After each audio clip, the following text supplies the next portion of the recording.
નમસ્કાર દર્શક મિત્રો, આજે આ પહોંચી રહ્યા છો અને નિહાળી રહ્યા છો ગુજરાતના કચ્છ જિલ્લાના નખત્રાણા ગૌશાળા કેન્દ્ર, જેના પ્રમુખ નારાયણભાઈ પટેલ માનાણી અને મહામંત્રી શ્રી લાલજીભાઈ રામાણી, મંત્રી શ્રી જગદીશભાઈ કેસરાણી અને આખી કારોબારી ટીમ આ નવી કારોબારી પછી ભારત પરના પાટીદાર જ્યાં વસે છે, બેંગ્લોર, મહારાષ્ટ્ર, ગોવા, ગુજરાત, બધા જ રાજ્યો, ટૂંકમાં આખા ભારતભરમાંથી નખત્રાણા ગૌશાળા કેન્દ્રને ખૂબ જ મોટું દાન આ નવી કારોબારીની રચના પછી મળી રહ્યું છે. એમના ફોટા અને દ્રશ્યો તમે નિહાળી રહ્યા છો. આ ગૌશાળાનું સંચાલન પૂરી કારોબારી દ્વારા કરવામાં આવે છે.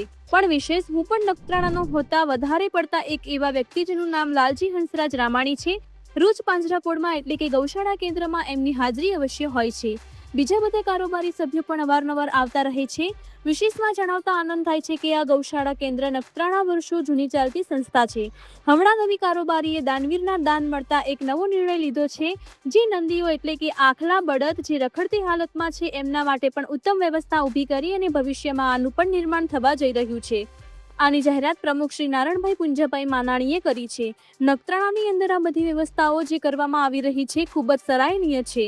ગુજરાત સરકારના આદરણીય મુખ્યમંત્રી શ્રી ભૂપેન્દ્રભાઈ પટેલ પણ આ સંસ્થાને જરૂર પડતી મદદ નીતિ નિયમો પ્રમાણે વિના સંકોચે કરી રહ્યા છે. એ બહુ મહત્વની બાબત છે. અહીંયાના ધારાસભ્ય પણ આના માટે રજૂઆતો કરતા રહ્યા છે અને કરે છે. ટૂંકમાં આ ગૌશાળાનો ઇતિહાસ આ નવી કારોબારી આવી એ પહેલા નખત્રાણાના રહેવાસી આદરણીય શામજી અરજી ધણાણી પ્રમુખ પદે હતા અને લાલજી હંસરાજ રામાણી પણ ત્યારે મહામંત્રી હતા.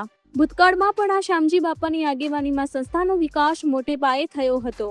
આ નવી કારોબારી ઉપરોક્ત જે મેં નામ લીધા, નારણ રામજી પટેલ માનાણી, હાલે વિરાણી અને બિહાર, રાયપુર, છત્તીસગઢ, એમની આગેવાનીમાં આ સંસ્થા ડબલ એન્જિનની જેમ કામ કરી રહી છે.